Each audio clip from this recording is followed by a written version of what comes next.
You guys good?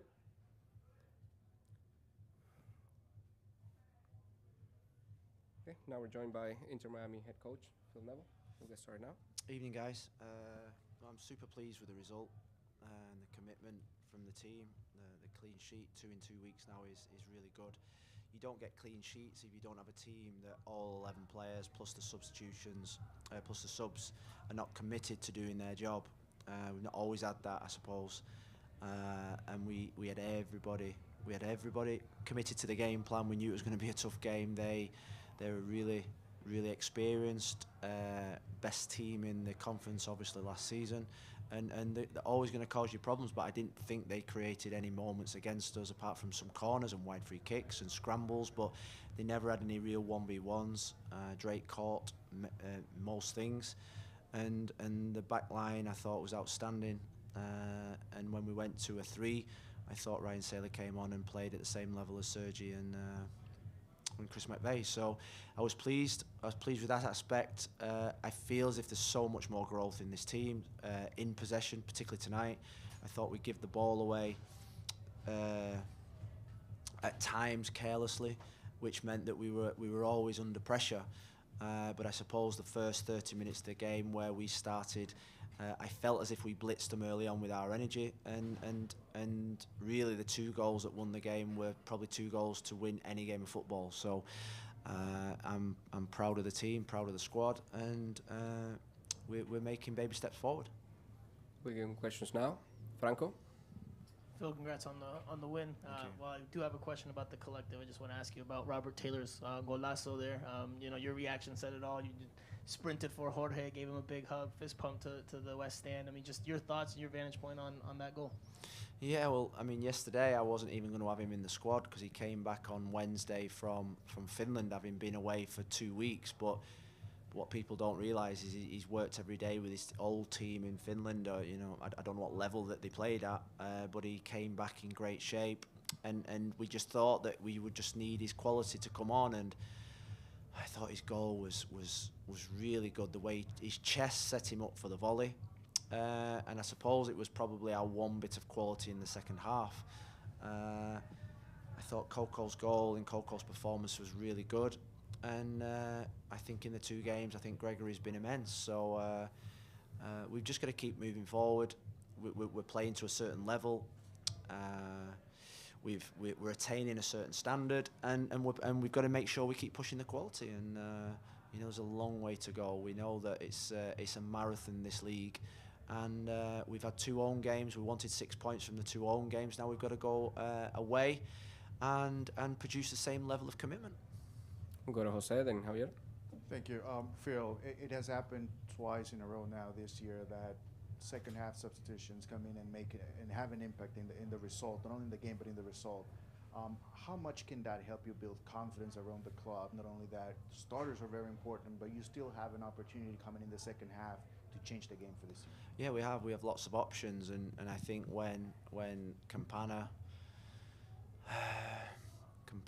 Borgelin, Ian Frey, Edison Scona, Noah Allen get back.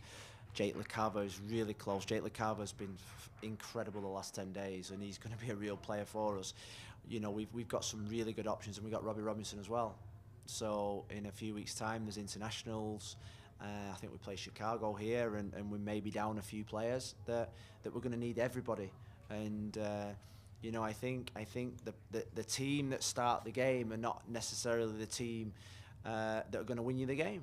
And I think in the last couple of weeks we've proven that. Lassiter's come on. We know that Harry's going to come on at 60, 70 minutes and he'll change a game for us. Duke's come on, and Saylor, Victor tonight. Last week it was Kramashi, Harvey. So we've got a good squad, and there's players that have not yet had an opportunity. Mabika's not had an opportunity yet. And we're happy. We built a roster with depth and quality. We'll go to Xavier. Coach, good evening. Big 2-0 win over the defending Eastern Conference champions. What does this tell the rest of the league? Does it put them on notice about InterMiami? Well, I think when you look to our start to the season, we're playing 1, 2, and 3 from last year. We've got the 3rd best team in New York City next week away. So when they did the fixture schedule, we knew that it was going to be a real big start to the season for us. But I think with the 2 home games, give us confidence because of our home form last year. I think we love playing at this stadium. We love the heat.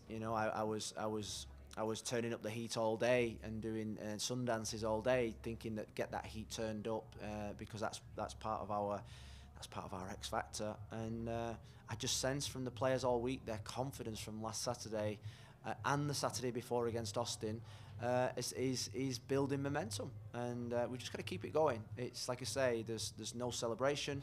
We're happy. We've got a good dressing room. We've got good people in there. We've got good quality. And there's still, I think, another 30% to come from this team. Wait till Joseph starts firing. Wait till Leo comes back. And we're in good shape. We're going to go to Ian, then Jonathan Tannenwald.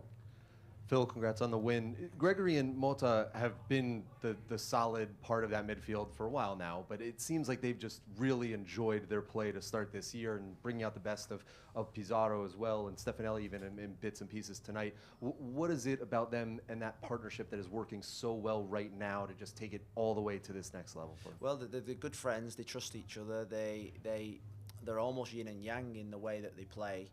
And even last year when we were 4-3-3 and we put Gregory a little bit higher, they were almost like magnets coming back towards each other. So we've got a good partnership in there.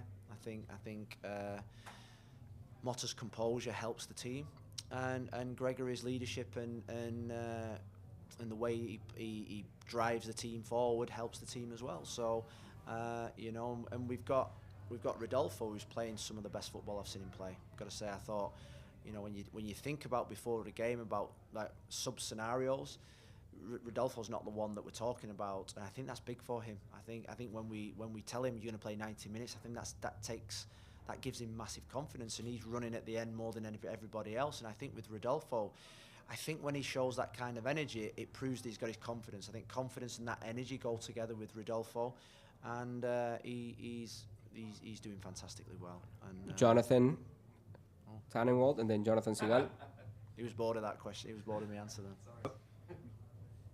Bill, if you can hear me, Jonathan Tannenwald of the Philadelphia Inquirer. Hi, John. Good to talk to you again. Congratulations on the win. Thank you. Is this the best InterMiami team you think you've had?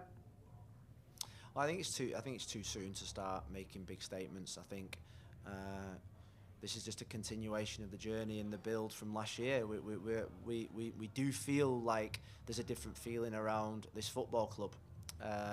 I talk a lot about feelings and about sensations you have and that smell in your gut, and more often than not, your gut's not wrong. And I felt it for a long time that this football club is heading in the right direction, and that's because of the people we've got within the building. And I read something today about recruitment, about if you recruit attitude, you'll not go far wrong. And I think what we've done, we've recruited people with great attitudes and good people with good characters. And I think you just saw Damien Lowe spent a lot of time with us in last season, spent a lot of time with us tonight because he knows how special that dressing room is. And I think with the supporters and the ownership in the building, you just feel something special.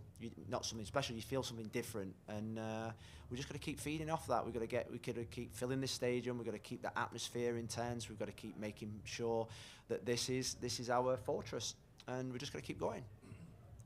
Jonathan Segal of MLSsoccer.com, and then last question, Franco. Hi, Phil. Jonathan here. Hi, Jonathan. You guys started last year, if I'm not mistaken, I think it was 5 games without a win. But this year, you guys are obviously in a much better way.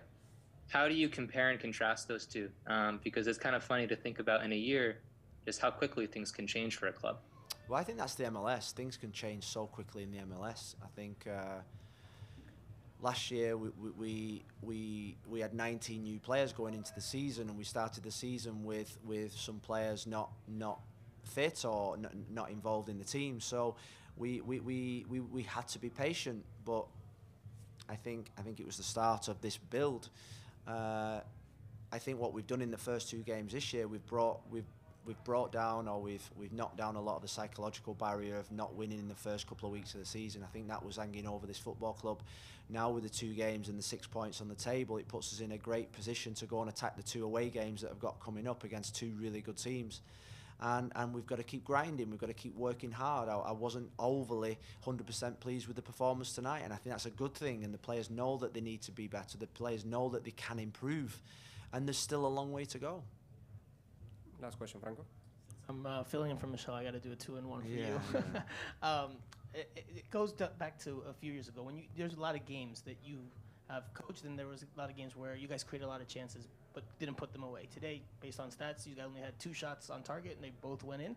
How pleased are you with that aspect of tonight, that you guys were effective when you guys had the ball in front of that, you guys put it in, and how much more dangerous does that make this team, that you don't necessarily need 5, 6, 7, 8 chances to put the ball in the back of the net, like maybe some pass iterations did? Yeah, I think surely Motta's when he hit the bar must have counted as a shot on target, does it not? Does it not? Oh, right. I mean, that would have been the 3rd golazo of the evening. So, yeah, I get your point. We didn't create that much, but neither did it. It was a tight game. It felt in the second half, particularly in the first 15 minutes, as if the game was running away from us a little bit. I felt we came out a little bit flat, a little bit lack of energy. That's why I made the early sub with Bryce Duke. I thought then of going to a back 3, but I thought it was a bit too soon, and then obviously we got to sort of like 65, 70 minutes and we needed to make the change. I think we've got goal scorers on the pitch. I think we've got a lot of talented players on the pitch, and today both goals were scored from outside the penalty box. And I can only think of one half chance where I thought Joseph could have shot in the first half. But apart from that, we've not created that much for him in the 2 games. So that's something that we've been working on during the week, is creating more opportunities for our 9s, getting to better crossing positions and better positions in the final third, and actually spending a little bit more time in the final third. It was a little bit 100 miles an hour for me in lots of the plays today. And in the second half, I can't remember us getting into the final third that much.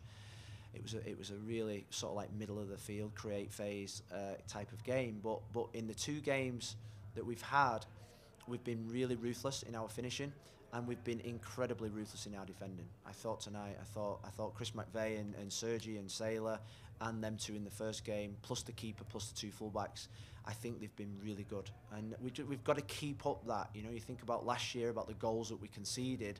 You don't get into the playoff positions or into the top 4 by conceding 56 goals. You've got to be 45 and below. So we've got to knock 11 goals off the ones we conceded last year. Well, at this moment in time, I think we're ahead of the curve, and that's where we need to keep it. Thank you. Thanks, guys.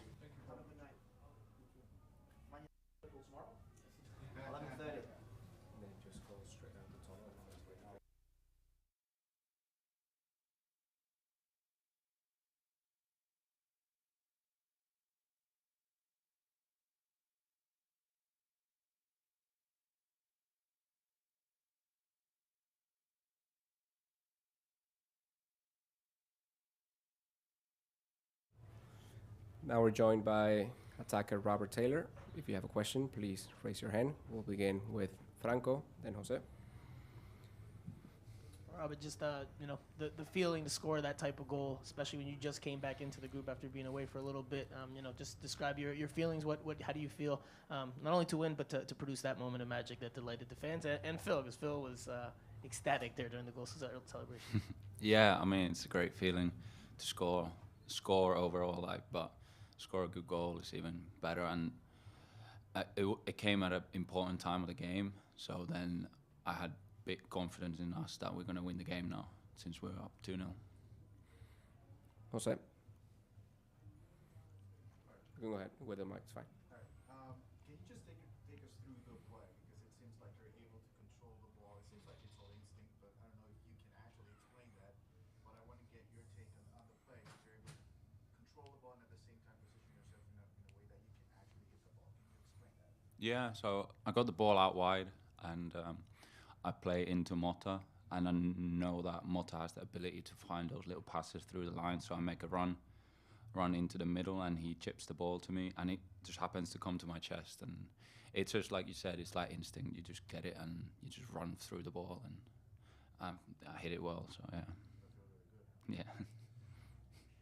We got Alex Wintley on the call. and then Ian. Thanks, Rafa. Hi, Robert.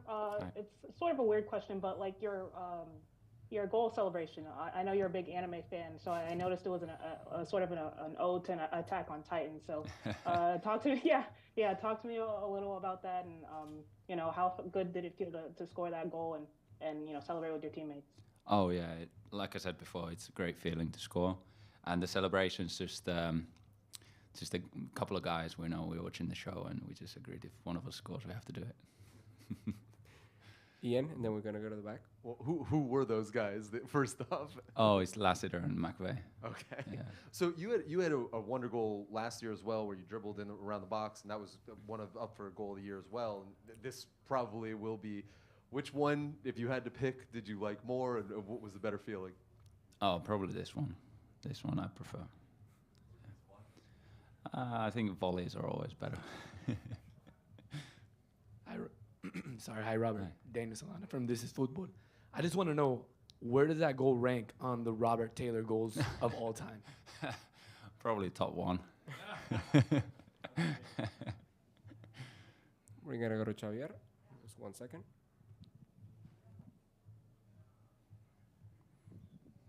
Robert, you've been away from the team for a little bit, and you come in, and it seems like it was very smooth transition. How do you prepare yourself mentally and physically to just come in and look like you haven't missed any time?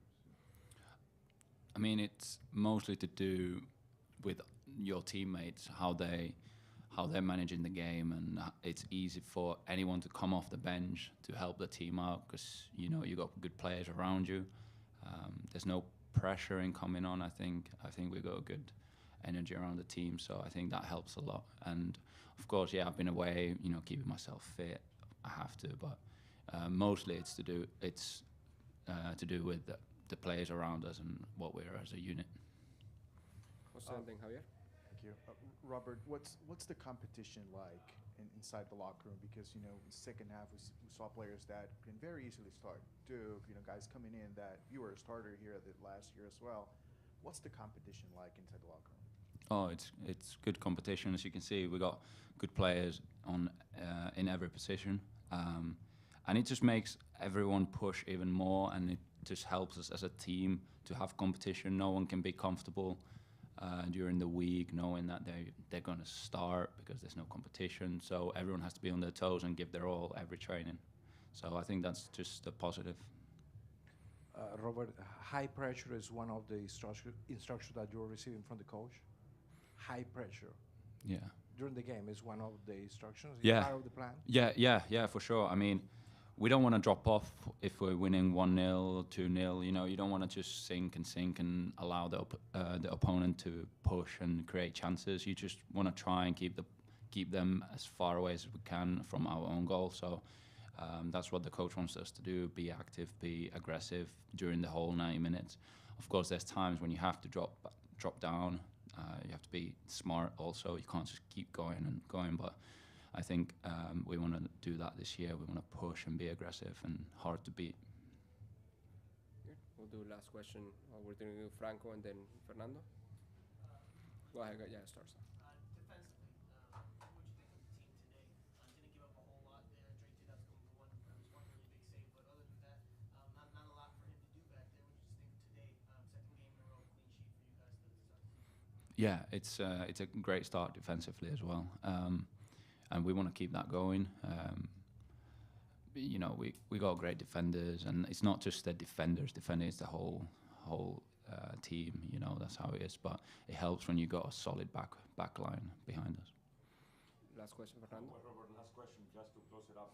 I'm watching the social media. Some of the people from the MLS are suggesting that your goal could be the goal of this particular weekend in MLS, and we feel very, very proud of that incredible goal, man. No, thank you. Congratulations, and I hope that they can keep pushing the same way. Thank you. Appreciate it. All right, that concludes the press conference. All right. Thank you. Thanks, guys.